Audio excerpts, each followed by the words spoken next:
नमस्कार, ये आकाशवाणी पटना है। अब आप रचना सहाय से प्रादेशिक समाचार सुनिए। पहले मुख्य समाचार। राजधानी पटना समेत प्रदेश का अधिकांश इलाका घने कोहरे की चपेट में। कड़ाके की ठंड को देखते हुए कई जिलों में स्कूलों के समय में किया गया परिवर्तन। दिल्ली की अदालत ने राबड़ी देवी की उस याचिका को खारिज कर दिया जिसमें उन्होंने अपने और परिवार के सदस्यों के खिलाफ दर्ज 4 मामलों को दूसरी बेंच में ट्रांसफर करने का अनुरोध किया था। विकसित भारत जी विधेयक सहित कई महत्वपूर्ण विधेयकों के पारित होने के साथ संसद का सत्र अनिश्चितकाल के लिए स्थगित। और उप मुख्यमंत्री सम्राट चौधरी ने कहा, राज्य के विभिन्न भागों में इलेक्ट्रिक वाहनों के उपयोग को बढ़ावा देने के लिए पेट्रोल पंपों, ढाबों और रेस्टोरेंट सहित प्रमुख स्थानों पर इलेक्ट्रिक चार्जिंग प्वाइंट लगाए जाएंगे। अब समाचार विस्तार से। राजधानी पटना समेत प्रदेश का अधिकांश इलाका घने कोहरे की चपेट में है। कड़ाके की ठंड के कारण आम जनजीवन प्रभावित हुआ है। विभिन्न स्थानों पर जिला प्रशासन की ओर से अलाव का प्रबंध किया गया है। आज पटना, समस्तीपुर, जहानाबाद, खगड़िया, सहरसा, दरभंगा, पूर्णिया और किशनगंज समेत कई जिलों में घना कुहासा छाया रहा। इधर घने कोहरे के कारण हवाई और रेल यातायात प्रभावित हुआ है। पटना हवाई अड्डे से कल 10 विमानों को रद्द कर दिया गया। वहीं कई विमान देरी से उड़े या पहुंचे। पटना से दिल्ली के बीच चलने वाली तेजस राजधानी, संपूर्ण क्रांति एक्सप्रेस और मगध एक्सप्रेस ट्रेनें 2 से 3 घंटे की देरी से पहुंची। रेलवे ने यात्रियों को यात्रा से पहले अपनी ट्रेन की अद्यतन जानकारी लेने की सलाह दी। पटना जिला प्रशासन ने ठंड और घने कोहरे की स्थिति को देखते हुए स्कूलों के संचालन समय में परिवर्तन किया है। पटना के डीएम त्यागराजन एसएम ने बताया कि 8वीं तक के स्कूलों में पढ़ाई 10 बजे से शुरू होगी, वहीं 8वीं से ऊपर की कक्षाओं में 9 बजे से क्लास शुरू होंगे। नगर निकाय और सभी अंचल अधिकारियों को निर्देश जारी किया गया कि जहां पर भी असहारा लोग हैं उनको चिन्हित करके उन बस्तियों में और उन जगहों को चिन्हित करके वहां पर अलाव की व्यवस्था करें। इसके अतिरिक्त रेन बसेराओं को भी ठीक किया गया है। नगर निकायों के द्वारा रेन बसेरा संचालित है। स्कूल की टाइमिंग भी चेंज किया गया है। कल से 8वां तक का पढ़ाई 10 बजे से कराई गई है। सुबह 10 बजे के पहले 8वां तक का पढ़ाई नहीं होगी। शेष क्लासेस जो है वो 9 बजे से किया जा सकता है। इधर मुंगेर जिला प्रशासन ने सभी सरकारी और गैर सरकारी स्कूलों में 10वीं कक्षा तक के पठन पाठन को कल से 23 दिसंबर तक के लिए बंद करने की घोषणा की है। वहीं 11वीं और उससे ऊपर की कक्षाओं का संचालन सुबह 10 बजे से शाम 4 बजे तक किया जाएगा। सारण और मोतिहारी में भी 10वीं तक के सभी स्कूलों को 21 दिसंबर तक बंद करने की घोषणा की गई है। आज गया में सबसे कम न्यूनतम तापमान 12.2 डिग्री सेल्सियस रिकॉर्ड किया गया। राज्य के सभी जिलों में न्यूनतम तापमान 15 डिग्री सेल्सियस से नीचे दर्ज किया गया। मौसम विभाग ने अपने पूर्वानुमान में कहा है कि अगले 24 घंटों के दौरान प्रदेश के 30 से अधिक जिलों में घना कुहासा छाया रहेगा। वहीं 21 से 22 दिसंबर को प्रदेश के अधिकांश भागों में मध्यम से घना कुहासा छाये रहने की संभावना है।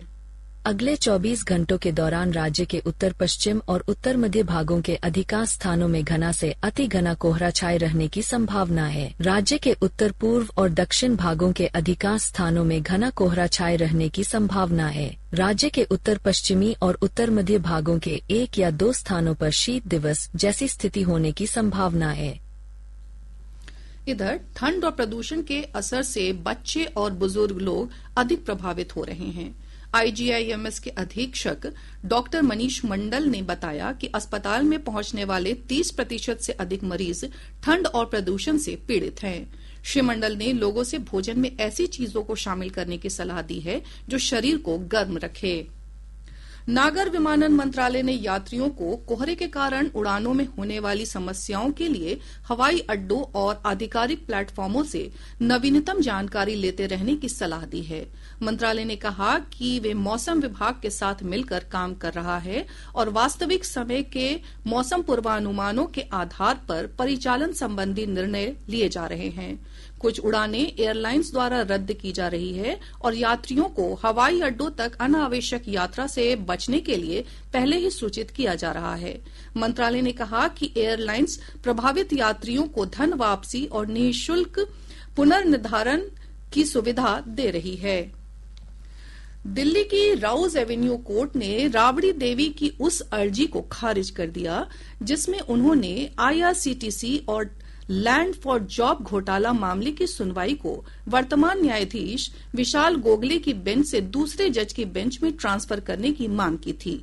अदालत ने अपने आदेश में स्पष्ट किया कि मामले को स्थानांतरित करने के लिए कोई ठोस और पर्याप्त आधार सामने नहीं रखा गया है और ऐसे में ट्रांसफर की मांग न्याय संगत नहीं है। Rouse Avenue court land for job से जुड़े मामले में लालू प्रसाद यादव, तेजस्वी यादव, राबड़ी देवी, मीसा भारती, हेमा यादव, तेज प्रताप यादव और अन्य के खिलाफ आरोप तय करने का 9 जनवरी 2026 को फैसला सुनाया जाएगा।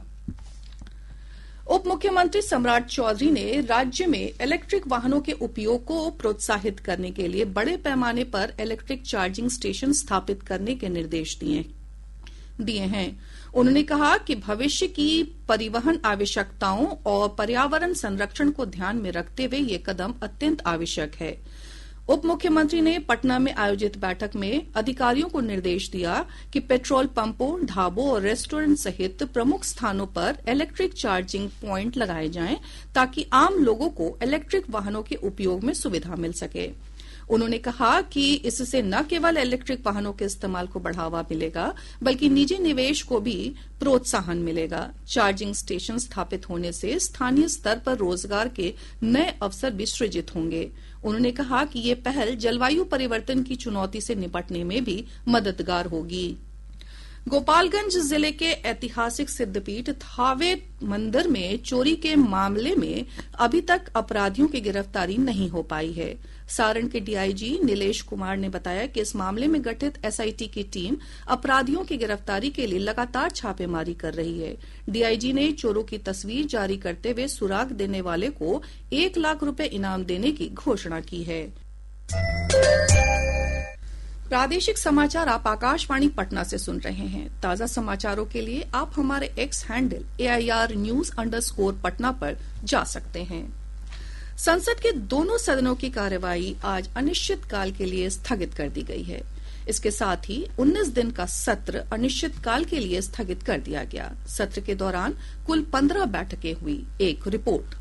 संसद का शीतकालीन सत्र जो 1 दिसंबर से शुरू हुआ था आज संपन्न हो गया। सत्र के दौरान लोकसभा और राज्यसभा में राष्ट्रीय गीत वंदे मातरम की 150वीं वर्षगांठ और चुनाव सुधारों पर विशेष चर्चा हुई। इसके अलावा सत्र में कई महत्वपूर्ण विधेयक भी पारित किए गए। इसमें विकसित भारत गारंटी फॉर रोजगार और आजीविका मिशन ग्रामीण जी रामजी बिल शामिल है, जिसने 20 वर्ष पुराने महात्मा गांधी राष्ट्रीय ग्रामीण रोजगार गारंटी अधिनियम 2005 का स्थान लिया है। इस विधेयक के तहत अब प्रत्येक ग्रामीण परिवारों को हर वित्तीय वर्ष में 100 दिन की 125 दिन का रोजगार उपलब्ध कराया जाएगा। इसके अलावा संसद ने भारत के रूपांतरण के लिए परमाणु ऊर्जा का टिकाऊ उपयोग और विकास शांति विधेयक 2025, सबका बीमा सबकी सुरक्षा बीमा कानून में संशोधन विधेयक 2025 और निरसन और संशोधन विधेयक 2025 को मंजूरी दी। साथ ही संसद ने वित्त वर्ष 2025-26 के लिए अनुदान की पूरक मांगों के पहले बैच को मंजूरी दी, जिसके तहत 1,32,000 करोड़ रुपए का अतिरिक्त व्यय शामिल है। दीपेंद्र कुमार, आकाशवाणी समाचार, दिल्ली। संसदीय मामलों के मंत्री किरेन रिजिजू ने शीतकालीन सत्र संपन्न होने के बाद संवाददाताओं को जानकारी देते हुए इस सत्र को बहुत उपयोगी बताया।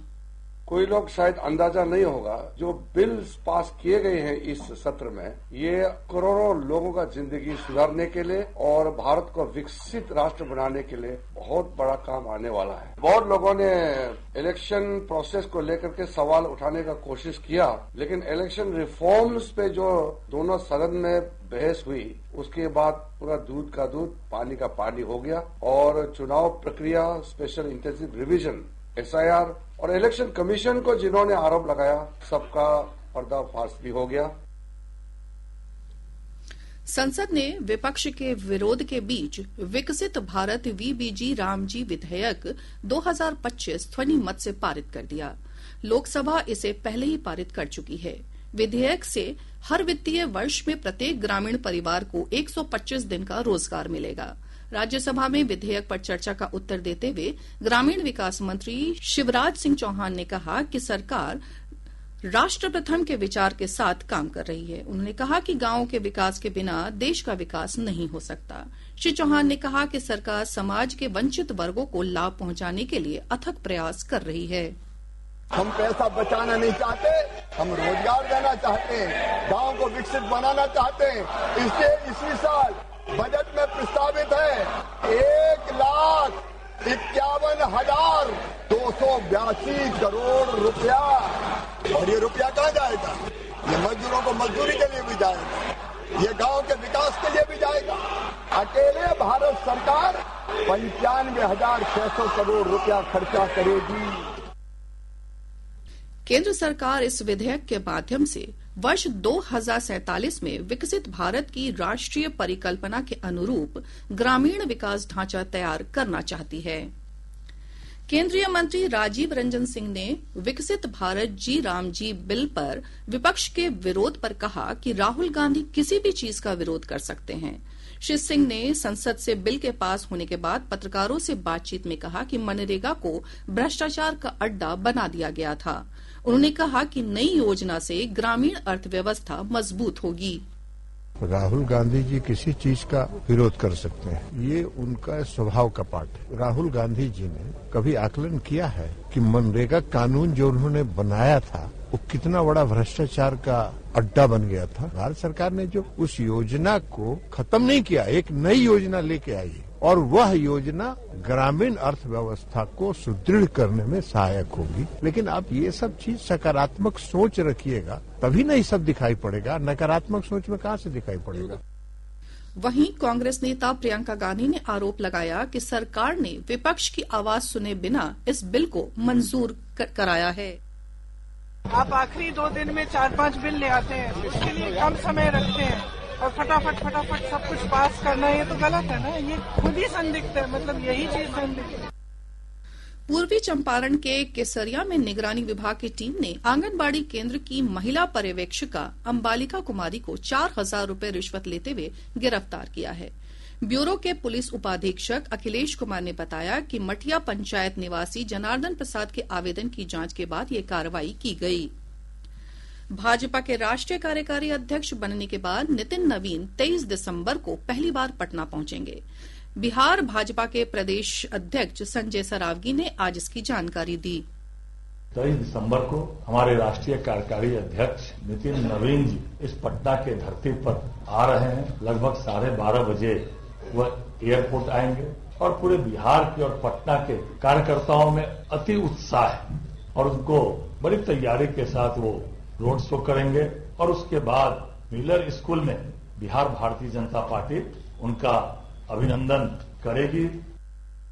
उन्होंने बताया कि नितिन नवीन के आगमन पर रोड शो किया जाएगा, जो पटना एयरपोर्ट से शुरू होकर शेखपुरा हाउस, राजवंशी नगर, हनुमान मंदिर और उच्च न्यायालय होते हुए मिलर हाई स्कूल मैदान में समाप्त होगा। नालंदा जिले के राजगीर में आज से 3 दिवसीय राजगीर महोत्सव शुरू हुआ। ग्रामीण विकास मंत्री श्रवण कुमार ने महोत्सव का उद्घाटन किया। महोत्सव में सांस्कृतिक कार्यक्रम और खेल प्रतियोगिताएं आयोजित होंगी। कार्यक्रम के पहले दिन आज जाने माने गायक कैलाश खेर अपनी प्रस्तुति देंगे। पूर्व राज्यसभा सदस्य और राजद अधिवक्ता प्रकोष्ठ के प्रदेश अध्यक्ष राजनीति प्रसाद का पटना के एक निजी अस्पताल में निधन हो गया।